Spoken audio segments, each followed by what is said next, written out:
Evelyn Blackwood gasped as the abyss spat her back into a corridor of shifting shadows.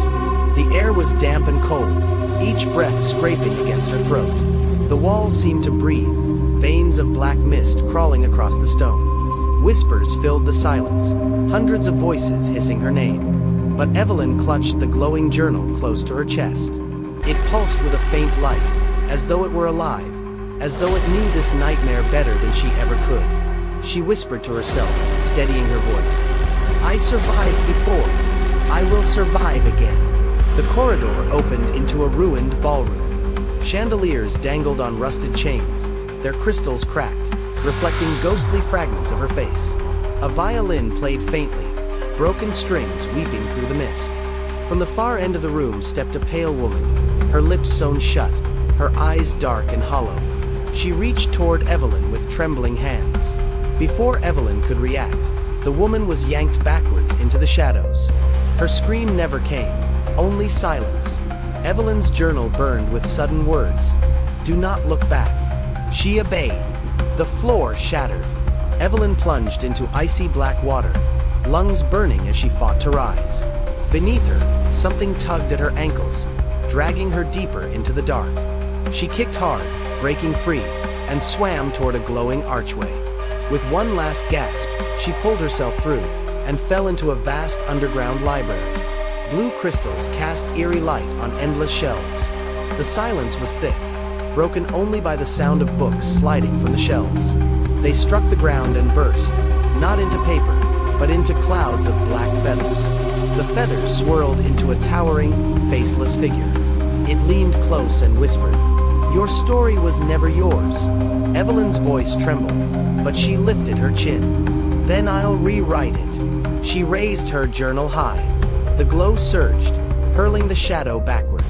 The library crumbled away, replaced by a cathedral of bone. The pews were skeletal ribs, the altar a slab of cracked stone. At the center lay a second journal, charred, its pages breathing with smoke. From the shadows stepped her double. It was her, Evelyn Blackwood, same auburn hair, same hazel eyes, but empty, hollow, her face stretched with grief and rage. The double's voice was a hiss. I am the Evelyn who did not survive. And you must be erased. The two journals collided in a storm of light and shadow. The cathedral shook violently, ribs of bone snapping as the abyss screamed. Evelyn was thrown to the ground, her trench coat tearing on jagged stone. Her double rose over her, limbs distorting, stretching into monstrous claws. Evelyn pressed her journal against the altar. Her voice broke but carried strength. I am Evelyn Blackwood. This story is mine. A surge of light burst forth. The double screamed, its form unraveling into threads of shadow. The cathedral shattered, and Evelyn was hurled into the void. She landed on a crumbling staircase, suspended in black nothingness. Above, a glowing doorway shimmered, the only escape. Evelyn forced herself upward, step after step, while pieces of stone crumbled into the abyss below. Behind her, a roar shook the void. The monster had returned, larger, more grotesque, its body filled with the screaming faces of the lost. Its claws stretched across the staircase, trying to tear it apart. Evelyn's heart pounded. She raised the journal once more, but its light flickered weakly. The creature lunged. Evelyn made her choice. With one final cry, she hurled the journal directly into its chest. The explosion was deafening. Light and shadow collided, ripping the abyss apart. The monster convulsed, its body splitting into fragments of darkness that dissolved into nothing. Evelyn was caught in the blast, thrown upward, higher and higher, until her hands reached the glowing doorway. She pulled herself through. Silence.